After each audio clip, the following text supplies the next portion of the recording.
Dear students, previous video में हमने matter in our surroundings chapter को स्टार्ट किया था.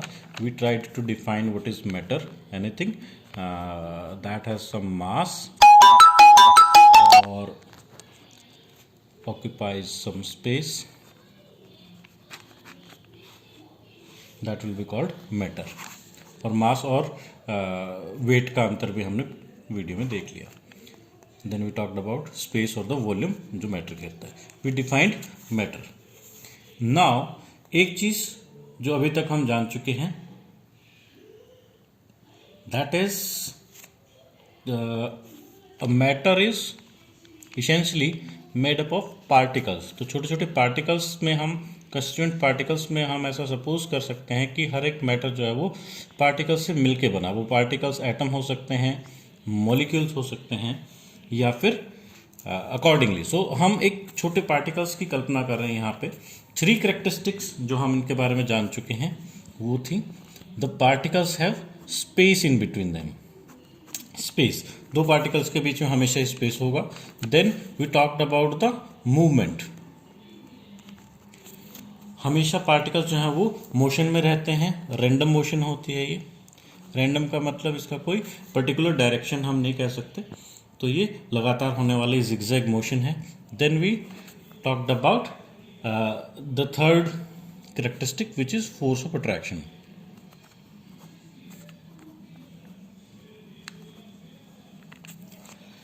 तो 3 चीज़ें हम ऑलरेडी देख चुके हैं. स्पेस होता है जो कॉन्स्टेंट पार्टिकल्स उनके बीच में वो मोशन में होते हैं, और फोर्स ऑफ अट्रैक्शन होता है. तो अगर हम सिंपली इन तीनों करेक्टरिस्टिक्स को ध्यान में रखें जो आपस में रिलेटेड भी हैं, तो हम समझ सकते हैं कि मैटर क्यों आखिर सॉलिड, लिक्विड या गैस 3 स्टेट्स में क्यों एग्जिस्ट करता है. नाउ हम एक एक करके we are aware that matter can exist in 3 forms.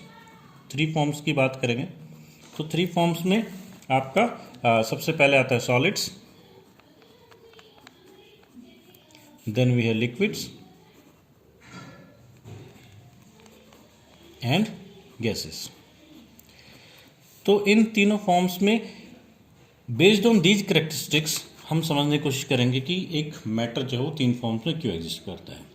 Solids का अगर हम देखें तो 2 करेक्टरिस्टिक की यहाँ पे बात करेंगे: शेप एंड वॉल्यूम. शेप हम समझते हैं आकृति कैसी है, आकार कैसा है किसी चीज़ का, और वॉल्यूम क्या है कि वो कितनी जगह घेरता है. तो अगर हम सॉलिड्स को देखें तो they have a fix shape and there volume is also fix. Liquid, ये हम अपने एक्सपीरियंस से अपने इर्द गिर्द देख सकते हैं. जितने सॉलिड्स होते हैं उनकी शेप वही रहती है, वो चेंज नहीं होती ऑटोमेटिकली, और वॉल्यूम भी उनका फिक्स रहता है. लेकिन अगर हम लिक्विड की बात करें, सपोज वी टेक वाटर, तो shape is not fixed. Not fixed means अगर हम किसी लिक्विड को की शेप की बात करें तो जो कंटेनर में वो लिक्विड रहता है उसी की शेप वो अज्यूम कर लेता है. अगर हम कंटेनर चेंज कर दें, suppose we take a glass of water, तो उसकी शेप एक ग्लास की हो जाती है, और अगर हम उसको दूसरे बर्तन में डालते हैं तो वो उसकी शेप ले लेता है. But the volume is fixed. Volume fix होता है, यानी 1 litre of water is always 1 litre of water. कोई तरीका नहीं है कि हम वॉल्यूम को चेंज कर पाएँ किसी लिक्विड के, उसका वॉल्यूम उतना ही रहेगा. कोई ऐसा तरीका नहीं है कि आप 1 लीटर वॉल्यूम को 2 लीटर में कन्वर्ट कर दे जाए. उसकी शेप चेंज हो सकती है लेकिन वॉल्यूम उसका, ये हम अपने एक्सपीरियंस से भी समझते हैं. But if you talk about gases, suppose हम स्मोक देखते हैं अपने आसपास, एयर को हम फील करते हैं, तो they do not have a fix shape nor do they have a fix volume. तो एक रूम में अगर हम एयर की कल्पना करें तो उसकी कोई शेप नहीं है. अगर कोई भी यूटेंसिल या कोई भी कंटेनर होगा तो उसी की शेप वो गैस ले लेगी, और वॉल्यूम भी उसका बढ़ जाता है. तो हम एयर को कंप्रेस कर सकते हैं, कम जगह में भी रख सकते हैं और ज़्यादा जगह में भी. तो ये चीज़ हम अपने अभी एक्सपीरियंस से जानते हैं. Now will try to explain this thing based on the previous knowledge. हम इन तीनों करेक्टरिस्टिक्स पे इस चीज़ को समझने की कोशिश करेंगे. So one is the space and one is the force of attraction. सबसे पहले फोर्स ऑफ अट्रैक्शन की बात करते हैं.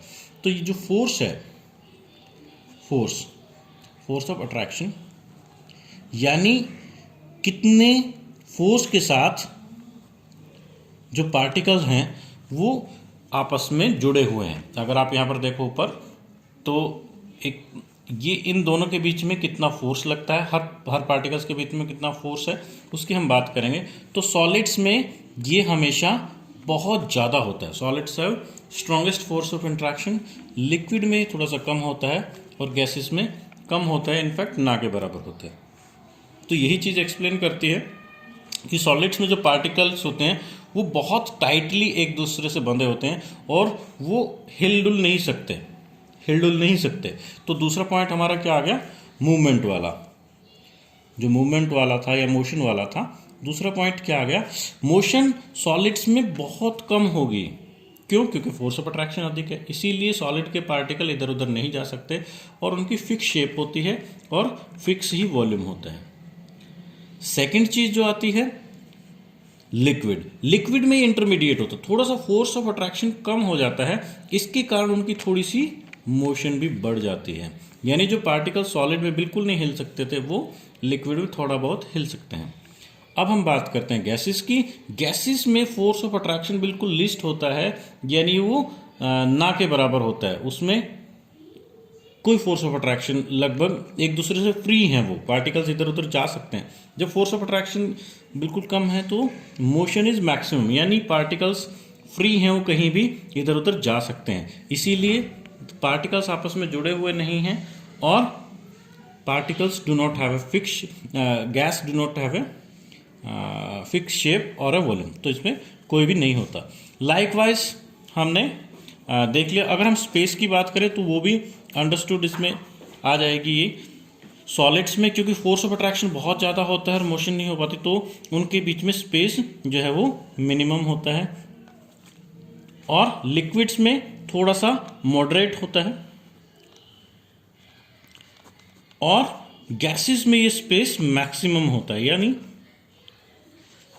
ये चीज़ अंडरस्टूड है, क्योंकि फोर्स ऑफ अट्रैक्शन कम है, मोशन अधिक है, तो उनके बीच में स्पेस। तो ये तीनों कैरेक्टरिस्टिक्स को अगर हम ध्यान में रखेंगे तो हम समझ पाएंगे why solids have fix shape and volume, liquids have only fix shape and gases do not have any fix shape और वॉल्यूम।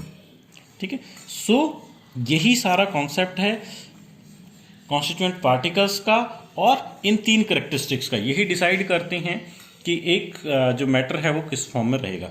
नाउ हम आपस में इंटर कन्वर्जन की भी आगे बात करेंगे कि आखिर एक solid can we convert it into a liquid.